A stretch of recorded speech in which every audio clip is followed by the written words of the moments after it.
नमस्कार मित्रांनो, मी स्वाती तोरसेकर एशा पृथ्वीमध्ये तुमचं स्वागत करते. हंगेरीच्या निवडणुकांचे काल निकाल आले. आजपर्यंत मी त्यांच्या प्रचाराची सुद्धा दखल घेतली नव्हती. मग तुम्ही म्हणाल की आज हे सगळा व्हिडिओ करण्या इतपत त्याला काय महत्व आहे? अतिशय महत्वाचं आहे आणि खास करून मोदींच्या भारतासाठी एक कडक संदेश त्याच्यामध्ये लपलेला आहे आणि त्याची उकल करण्यासाठी म्हणून हा व्हिडिओ करते आहे. तुम्ही जरूर बघा आणि आवडला तर लिंक शेअर करा. विक्टर ओर्बान यांची थोडी पार्श्वभूमी बघू. विद्यार्थी दशेमध्ये यांनी सोरोस फाउंडेशन कडून शिष्यवृत्ती घेऊन आपलं शिक्षण पूर्ण केलं. पण ज्यावेळी राजकीय कारकीर्द सुरू झाली तेव्हा ओर्बान यांच्या लक्षात आलं की सोरोस यांनी युरोपमध्ये जे काही राजकारण करायचा प्रयत्न केलेला आहे आणि त्याचे जगामध्ये पडसाद उठत आहेत, हे सगळे हे मानव जातीसाठी उपकारक नाही. तुमच्या युरोपियन युनियन मध्ये सोरोस यांनी काय करून दाखवलं? युरोपियन युनियन नावाची एक, मी तर म्हणते ती एक बनावट संस्था आहे. कारण या संस्थेमधून संपूर्ण युरोपनी काय कायदे करावेत याचे तत्वे निघतात. पण त्यांच्यापैकी कोणीही थेट निवडून आलेला प्रतिनिधी नसतो. युरोपियन युनियन म्हणतं की आमचं पार्लमेंट आहे, अमुक आहे, तमुक आहे. पार्लमेंट म्हणजे काय? तिथे निवडून तर यायला पाहिजे माणूस. निवडून कोणीच येत नाही. थेट ते सांगतात हा कायदा करा आणि मग युरोपामधले जे सगळे देश आहेत ते आपापल्या देशामध्ये तसे कायदे करत असतात. आणि ह्या कायद्यांचं स्वरूप काय आहे? बॉर्डरलेस स्टेट म्हणजे काय? तर देशांना सीमा असू नयेत. सीमा नसलेला देश असतो का मित्रांनो? म्हणजे अर्थ त्याचा हाच आहे की बांगलादेशामधून इथे कोणी घुसखोर यावा त्याचं भारतीयांनी स्वागत करायचं. पाकिस्तानामधून आले त्यांचं स्वागत करा आणि कुठून आले त्यांचंही स्वागत. रोहिंग्या आले त्यांचं स्वागत करा. हीच परिस्थिती युरोपमध्ये आली.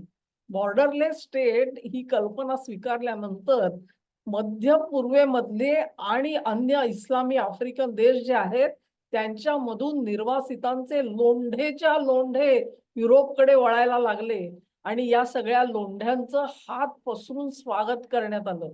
ते स्वागत करणारे कोण होते? ते सोरोसचे खंदे समर्थक असलेले युरोप मधल्या वेगवेगळ्या देशांचे राज्यकर्ते होते. मग त्याच्यामध्ये अंजेला मार्केल असतील किंवा फ्रान्स मधले नेते असतील. ब्रिटनची अवस्था काय आपण बघतोय. फ्रान्समध्ये वेगवेगळ्या ठिकाणी कशा आगी लावल्या जातात, दंगली केल्या जातात हे बघतोय. जर्मनीची अवस्था काय वेगळी आहे. जिथे जिथे निर्वासित पोचले तिथे तिथे युरोप बेचिराख झाला. युरोपची संस्कृती बेचिराख झाली. अजून देखील अक्कल येत नाहीये आणि डोळे उघडत नाहीयेत मित्रांनो.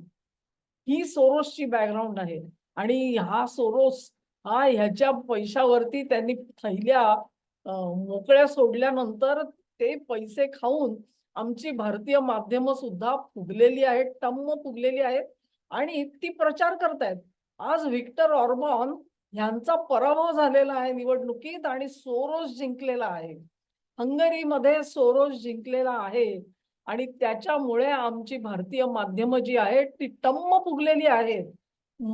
ते म्हणतात ना की नाच रे मोरा, अशी अवस्था यांची झालेली आहे. त्यांच्याकडे अंगण आहे का नाही हे बघायला वेळ नाही. मागे पिसारा सुद्धा सगळं झडून पडलेला आहे पण नाचायचं काम मात्र करतायत. काय कल्पना नाही की यांना कसला आनंद झालेला आहे. तो आनंद झालेला आहे सोरोसच्या विचारसरणीचा विजय झालेला आहे. आता हा विजय का झाला? विक्टर ऑर्बान असं काय करत होते की ज्याच्यामुळे सोरोसच्या ह्या विजयाचा लिंबूंना आनंद झाला पाहिजे? विक्टर ऑर्बान हे ठामपणे उभे होते. त्यांनी सांगितलं आम्ही हंगेरीमध्ये निर्वासित घेणार नाही. सोरोस प्रणीत ज्या ज्या संघटना तिथे काम करत होत्या त्या सगळ्यांवरती असे चाप लावले गेले, असे चाप लावले गेले की त्यांना तिथे ऑपरेट करणं अशक्य झालं. सेंट्रल युरोपियन युनिव्हर्सिटी नावाची जी संस्था सोरोसने प्रस्थापित केली होती बुडापेस्टमध्ये, हंगेरीच्या राजधानीमध्ये, तिला अशा पद्धतीने ऑर्बान यांनी टार्गेट केलं की तिला आपला सगळा जो बस्ता आहे तो उचलून तिकडे ऑस्ट्रियामध्ये जावं लागलं, व्हिएन्ना शहरामध्ये जावं लागलं. इथेच थांबलेले नव्हते ते. सोरोस अँटी सोरोस लॉज असं ज्याचं नाव पडलं ते कायदे त्यांनी 2018 साली आणलेले होते. हे विक्टर ऑर्बान आहेत ना, ते गेली 16 वर्ष हंगेरीचे पंतप्रधान म्हणून काम करतायत आणि एका दिशेने काम केलेलं आपल्याला दिसतं. एक प्रकारे अतिशय लोकप्रिय होते. अन्यथा 16 वर्ष तुम्हाला कारकीर्द काम करायला मिळत नसते. तेव्हा त्यांनी काहीतरी तर असं केलं, की त्यांच्या जनतेला ते भावत होतं. मग आताच काय सगळं चुकलं? स्थलांतरितांच्या विरोधामध्ये बोलणारे विक्टर ऑर्बान यांचं कुठे बिनसलं आणि फासे कुठे उलटे पडायला सुरुवात झाली याची आपण आता चर्चा करू. युक्रेन युद्ध ज्यावेळेला सुरू झालं त्यावेळी ओर्बान यांनी ओळखलं, की सोरोस प्रणीत हे जे राज्यकर्ते आहेत युरोपाचे, त्यांनी हे युद्ध युरोपवरती लादलेलं आहे. आणि आज डोनाल्ड ट्रम्प यांनी किती वेळा शस्त्रसंधी करण्याचा प्रयत्न केला तरी देखील ते सगळे प्रयत्न हाणून पाडले गेले, ते देखील या सोरोस प्रणीत युरोपियन राज्यकर्त्यांनी. युरोपियन म्हणते मी ईयूचे केवळ म्हणत नाही, कारण त्याच्यामध्ये ब्रिटन सुद्धा सहभागी आहे, हे लक्षात घ्या. ही सगळी जी धोरणं आहेत ती ब्रिटनमध्ये सुद्धा राबवली गेलेली होती. तेव्हा विक्टर ऑर्बान यांच्या निवडणुकीमध्ये प्रचार करण्यासाठी म्हणून त्यांचा विजय व्हावा म्हणून डोनाल्ड ट्रम्पचा पक्ष हा कार्यरत होता. प्रत्यक्ष जेडी व्हॅन्स त्यांच्या प्रचारासाठी तिथे पोहोचलेले होते. ऑर्बान यांच्यावरती असा आरोप केला जातो, की ज्या अर्थी तुम्ही युक्रेन युद्धाला विरोध करताय तिथे शस्त्रसंधी व्हावी असा तुम्ही जो स्टँड घेतलाय, भूमिका घेतली, याचा अर्थ तुम्ही पुतीनला मदत करता आहात. कारण विक्टर ऑर्बान आणि पुतीन हे चांगले दोस्त आहेत.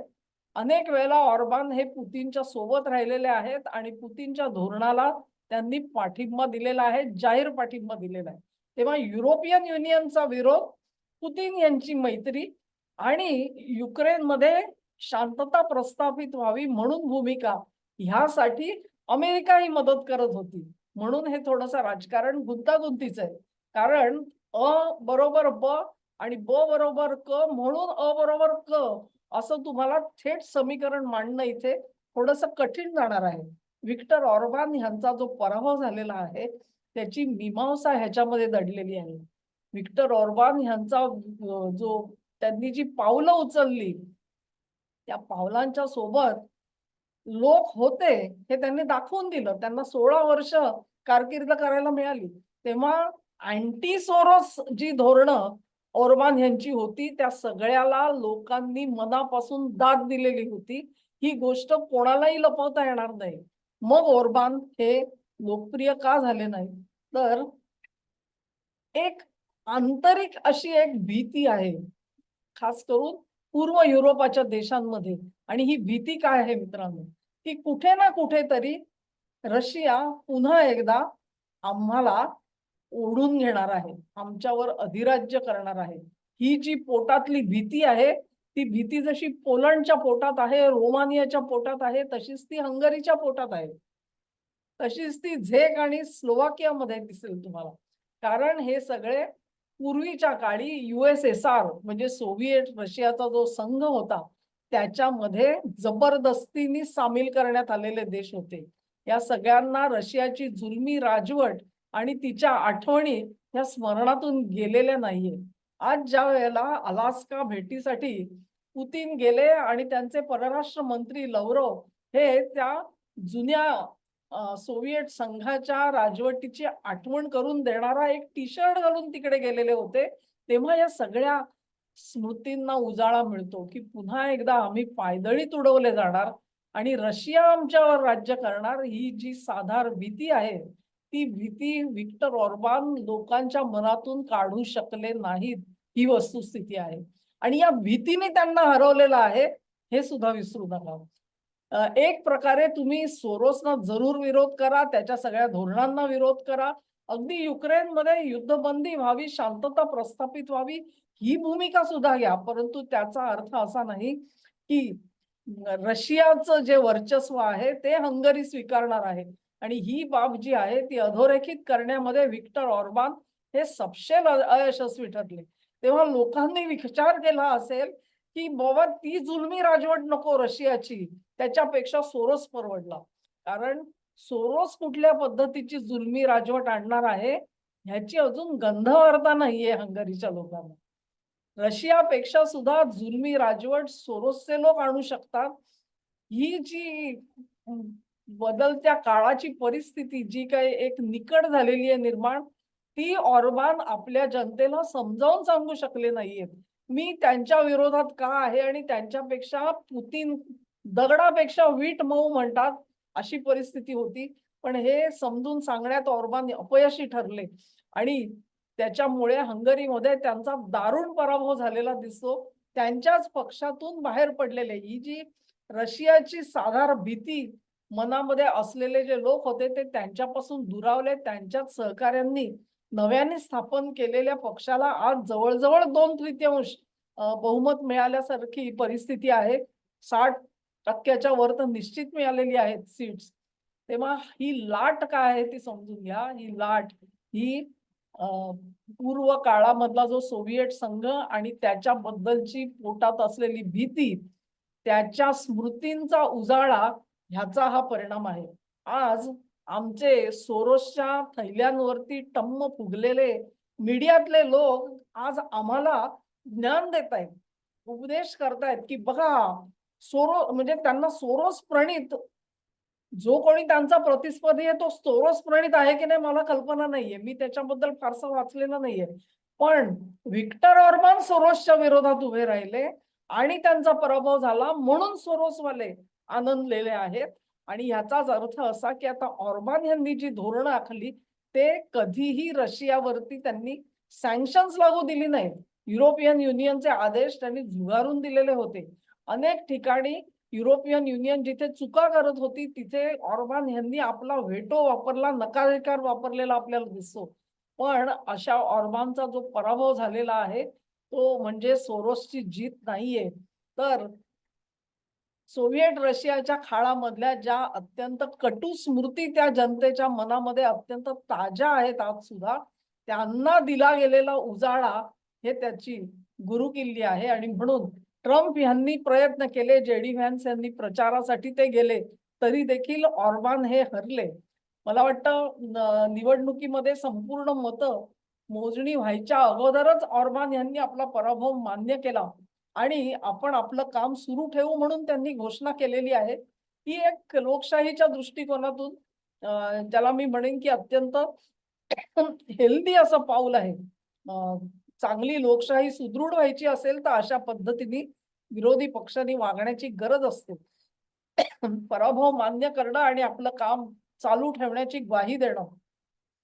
व्हिक्टर ऑर्बानच्या या जो पराभव झाला त्याच्यामुळे भारतामधले लिबरल्स भयंकर सुखावलेले आहेत आणि रशियाकडे झुकलेले मोदी जे आहेत त्यांचा पराभव इथे कसा होईल अशी सुख स्वप्न बघण्यामध्ये ते दंग आहेत. तेव्हा त्यांना काही गोष्टी या प्रतीत झालेल्या नाहीत हे लक्षात येतं. एक गोष्ट म्हणजे मोदी काही पुतीनच्या सोबत गेले तरी देखील ते ट्रम्पना जबरदस्त फाईट देत आहेत आणि ट्रम्प यांच्या तगेपणाच्या विरोधामध्ये जो उभा राहतो त्याच्या बाजूनी आज भारतीय जनतेची मतं गेलेली आहेत. हे आपल्याला इराणच्या बाबतीमध्ये कळतं. म्हणजे इराण उभा राहिला ट्रम्पच्या दादागिरीच्या विरोधात म्हणून लोकांना इराण आज पसंत पडतोय. इतकं टोकाच्या भूमिका ट्रम्प यांच्या बाबतीमध्ये आहेत. आणि म्हणून मोदी जी सावधगिरीने पावलं टाकता आहेत ते जनतेच्या भावना ज्या आहेत त्या कशा पद्धतीने जाणतात आणि त्याप्रमाणे पावलं टाकतात याची या लोकांना कल्पना आलेली नाहीये. सुखस्वप्न जरूर रंगू द्यात मित्रांनो. एक गोष्ट खरी आहे की 3 टर्म्स मोदींच्या आता पुऱ्या होतील आणखी 2 ते 3 वर्षामध्ये आणि त्यानंतर इतका प्रदीर्घ काळ राज्य केलेल्या नेत्याच्या विरोधात कुठे ना कुठे काही ना काही नाराजी जरूर असते. अगदी ज्याला हार्डकोर समर्थक म्हणतो आपण ते देखील थोडेसे नाराज असतात. हो मोदींनी सगळं केलं पण हे केलं नाही. तेव्हा हा जो निर्वाणीचा इशारा हंगरीची निवडणूक देते आहे तो आपल्या मेंदूमध्ये रजिस्टर करून घ्या. तुमची 100 मागण्यांची लिस्ट आहे, मान्य आहे. मोदींनी त्यातल्या 10च पूर्ण केल्या, मान्य आहे. 90 वरती त्यांचं लक्ष नाही असं तुम्हाला वाटतं आहे. ठीक आहे, तेही गृहीत धरू आपण आज काय, पण याचा अर्थ असा नाही की सोरोसला इथे जिंकू द्या मित्रांनो. कारण मोदींचा पराभव म्हणजे सोरोसचा विजय आणि सोरोसनी ह्या देशाला कुठून कुठे फरफटवलं. आज जसा ब्रिटन फरफटलाय, फ्रान्स फरफटलाय, जर्मनी फरफटलाय, त्या दिशेने जर का भारताला जायचं असेल तर खुशाल तसं करा.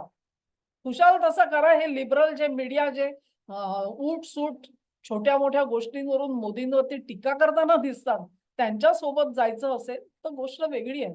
मोदींच्या समर्थकांनी मेंदू स्थिर ठेवावा, नीट विचार करावा आणि हा जो सगळा प्रचाराची जी लाट उठलेली आहे, तिच्या विरोधामध्ये थंड डोक्याने मी जे मुद्दे सांगते आहे त्याच्यावरती विचार करा. तुम्हाला देखील सोल्युशन्स जरूर मिळतील. हा व्हिडिओ आवडला असेल अशी आशा करते. तुम्हाला आवडला असेल तर लिंक शेअर करा, व्हिडिओला लाईक करा, चॅनलला सबस्क्राईब करा आणि सहकार्य असंच चालू ठेवा. नमस्कार.